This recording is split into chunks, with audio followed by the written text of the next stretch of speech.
Chapter 30 of The Quest of the Sacred Slipper by Sax Rohmer.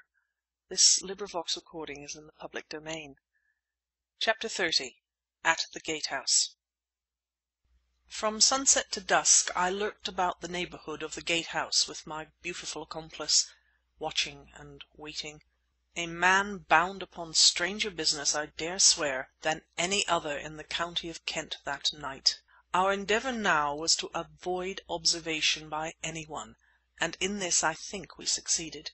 At the same time Carneta, upon whose experience I relied implicitly, regarded it as most important that we should observe, from a safe distance, anyone who entered or quitted the gates. But none entered and none came out. When finally we made along the narrow footpath skirting the west of the grounds, the night was still, most strangely still.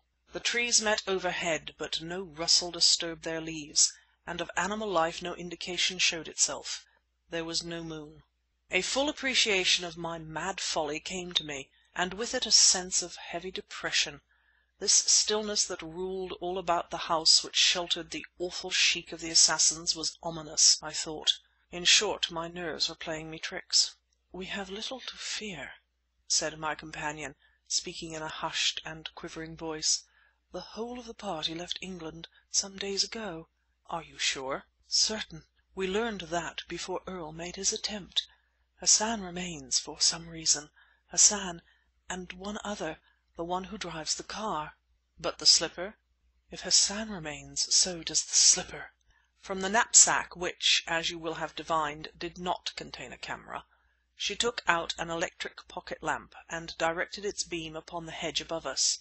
"There is a gap somewhere here," she said. "See if you can find it. I dare not show the light too long." Darkness followed. I clambered up the bank and sought for the opening of which Carneta had spoken. "The light here a moment," I whispered. "I think I have it." Out shone the white beam, and momentarily fell upon a black hole in the thick-set hedge. The light disappeared, and as I extended my hand to Carneta she grasped it and climbed up beside me. "Put on your rubber shoes," she directed.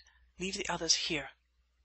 There in the darkness I did as she directed, for I was provided with a pair of tennis shoes. Carneta already was suitably shod. "I will go first," I said. "What is the ground like beyond?" "Just unkempt bushes and weeds." Upon hands and knees I crawled through, saw dimly that there was a short descent corresponding with the ascent from the lane, and turned, whispering to my fellow conspirator to follow. The grounds proved even more extensive than I had anticipated. We pressed on, dodging low sweeping branches, and keeping our arms up to guard our faces from outshoots of thorn bushes. Our progress necessarily was slow, but even so, quite a long time seemed to have elapsed ere we came in sight of the house. This was my first expedition of the kind, and now that my goal was actually in sight I became conscious of a sort of exultation, hard to describe. My companion, on the contrary, seemed to have become icily cool. When next she spoke her voice had a businesslike ring, which revealed the fact that she was no amateur at this class of work. "Wait here," she directed. "I am going to pass all around the house, and I will rejoin you." I could see her but dimly, and she moved off as silent as an Indian deer stalker, leaving me alone there, crouching at the extreme edge of the thicket. I looked out over a small wilderness of unkempt flower beds. So much it was just possible to perceive. The plants in many instances had spread on to the pathways and contested survival with the flourishing weeds. All was wild, deserted, eerie. A sense of dampness assailed me, and I raised my eyes to the low-lying building wherein no light showed, no sign of life was evident. The nearer wing presented a veranda, apparently overgrown by some climbing plant, the nature of which it was impossible to determine in the darkness. The zest for the nocturnal operation which temporarily had thrilled me succumbed now to loneliness. With keen anxiety I awaited the return of my more experienced accomplice. The situation was grotesque, utterly bizarre, but even my sense of humour could not save me from the growing dread which this seemingly deserted place poured into my heart. When upon the right I heard a faint rustling, I started and grasped the revolver in my pocket. "Not a sound," came in Carneta's voice. "Keep just inside the bushes and come this way. There is something I want to show you." The various profuse growths rendered concealment simple enough, if, indeed, any other concealment were necessary than that which the strangely black night afforded. Just within the evil-smelling thicket we made a half circuit of the building and stopped. "Look!" whispered Carneta. The word was unnecessary, for I was staring fixedly in the direction of that which evidently had occasioned her uneasiness. It was a small square window, so low set that I assumed it to be that of a cellar, and heavily cross-barred. From it, out upon a tangled patch of vegetation, shone a dull red light. "There's no other light in the place," my companion whispered. "For God's sake, what can it be?"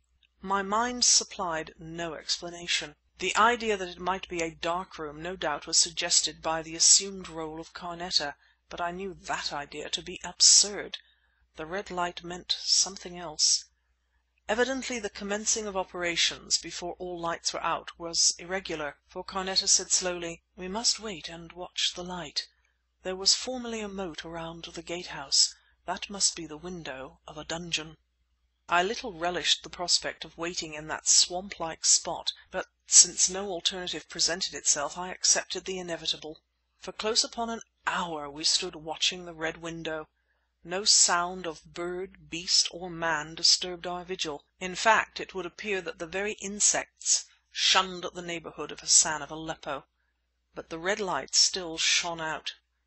"We must risk it," said Carneta steadily. "There are French windows opening on to that verandah. 10 yards further around the bushes, come right up to the wall of the house. We'll go that way, and around by the other wing on to the verandah."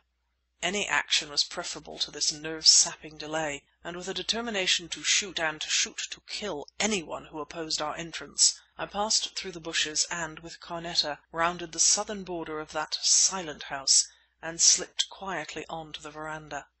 Kneeling, Carneta opened the knapsack. My eyes were growing accustomed to the darkness, and I was just able to see her deft hands at work upon the fastenings. She made no noise, and I watched her with an ever-growing wonder.